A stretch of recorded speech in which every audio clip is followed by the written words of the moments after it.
est de résoudre, enfin de programmer, pardon, un algorithme sur sa TI Nspire, algorithme qui vient d'un sujet des Antilles. Donc la référence est Antilles-Guyane 1993. C'est un exercice donc sur les nombres complexes. Alors je vais vous l'afficher. Voilà. Donc on avait une suite de nombres complexes définie par son premier terme et la relation entre Zn plus 1 et Zn. Alors au début on demandait de calculer A0, B0, 1 et B1. Et après on effectuait un algorithme et on demandait au candidat donc d'exécuter cet algorithme en saisissant n égale 2 pour voir un petit peu quelle valeur donc prenaient les variables a et b. Et à la fin, on demandait pour un nombre n donné à quoi correspond la valeur affichée par l'algorithme par rapport à la situation. Bon, afficher A, on comprend bien que A, c'est la partie réelle de Zn, très probablement. Alors, on va le programmer sur sa TI Nspire. Alors, tout d'abord, on va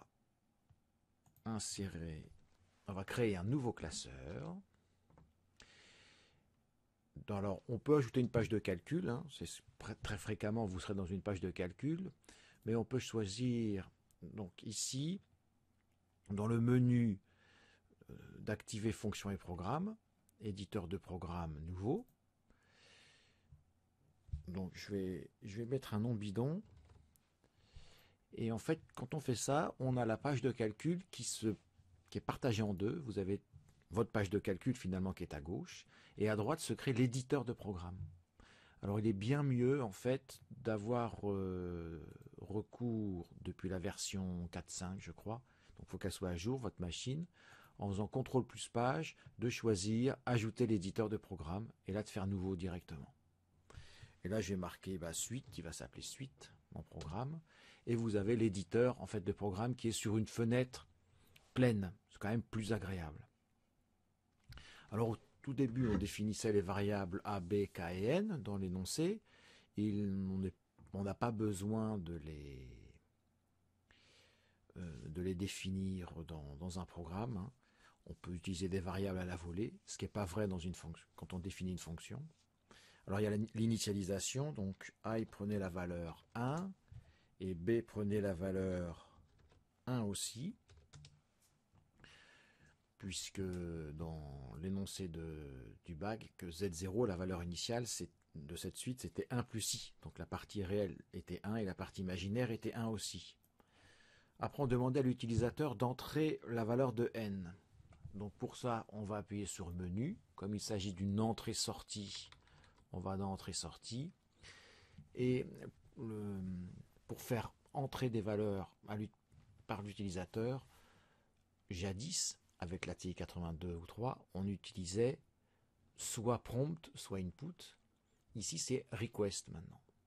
Request lorsque la valeur attendue est un nombre. Request str lorsque la valeur attendue est une chaîne de caractères. Typiquement, la question quel est ton prénom, il faudra utiliser request str pour que la réponse soit stockée dans une chaîne de caractères. Quel est ton âge? Ce sera request, puisque la valeur que va rentrer l'utilisateur est un nombre. Donc request. Alors il faut écrire un petit texte entre guillemets, c'est obligatoire, donc j'ouvre les guillemets sont au-dessus du multiplié. Alors quand on les ouvre, ils se ferment automatiquement, c'est pratique. Donc je vais marquer n égale, et à l'extérieur des guillemets, je mets virgule n. Alors on peut mettre virgule n majuscule, mais je vous rappelle que les variables sur la TI Nspire, il ne fait pas de différence entre les majuscules et les minuscules pour les variables. Ce qu'il y a entre guillemets, il le fera, mais pas pour les variables. Donc je peux mettre n majuscule, mais quand on va enregistrer la syntaxe, enregistrer et vérifier la syntaxe, il va virer le n majuscule. Alors il faut affecter à A, donc A2 point égal, la valeur. Alors je vais écrire une belle fraction. Oui, alors j'ai oublié la boucle, alors je vais la réécrire après.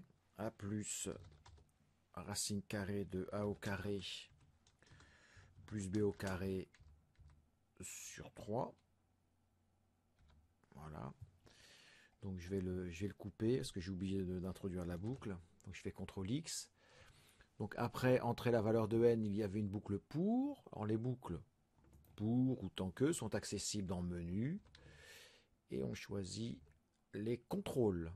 Dans les contrôles, donc vous avez le fameux if then and if then else et and if bien sûr. Vous avez la boucle pour et fin pour et tant que, fin tant que. Donc ici, contrairement à l'article 83 et 4 ou 82 et 3, ça dépend de votre modèle, les fins de si, de pour et de tant que, ce ne sont pas des end uniquement. Il faut dire fin du si, fin du pour, fin du tant que. Donc ici, c'est la boucle pour. Alors, vous voyez, il met des virgules, en fait. Ce sont des séparateurs d'arguments. Donc, k, il doit varier de 1 à n. Donc, on va marquer for k, flèche de droite 1, flèche de droite n, pour dire que k va varier entre 1 et n. Donc, il nous met des virgules pour séparer les arguments. Donc, je vais à la ligne en appuyant juste, non pas sur entrée, mais sur flèche du bas. Et je vais réécrire, donc, a prend la valeur.